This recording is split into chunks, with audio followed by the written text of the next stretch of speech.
President Trump has expressed his displeasure with the impeachment inquiry, and he's not too happy about a new development concerning his favorite social media tool, Twitter.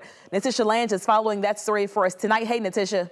Hey, Aisha. So the president is calling Twitter's ban on political ads a way to silence conservatives, but the ban is putting pressure on Facebook to do the same thing. But instead, Facebook CEO Mark Zuckerberg says the social media company will let the ads just speak for themselves.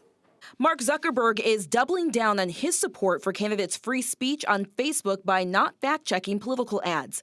Despite criticism, Zuckerberg told Facebook employees during the earnings call on Wednesday, "I don't think it's right for private companies to censor politicians or the news. Ads can be an important voice, especially for candidates and advocacy groups the media might not otherwise cover so they can get their message into debates." Facebook is facing even more heat after Twitter CEO Jack Dorsey said he would ban all political ads from the platform. Tweeting, "We've made the decision to stop all political advertising on Twitter. We believe political message reach should be earned, not bought." Zuckerberg says allowing the ads has nothing to do with money, saying during his earnings call, "We estimate these ads from politicians will be less than 0.5% of our revenue next year." To put that in perspective, Facebook earned $66 billion by the third quarter of 2019. With those numbers, they could make more than $300 million from political ads next year, compared to Twitter, which made less than $3 million from political ads during the 2018 cycle.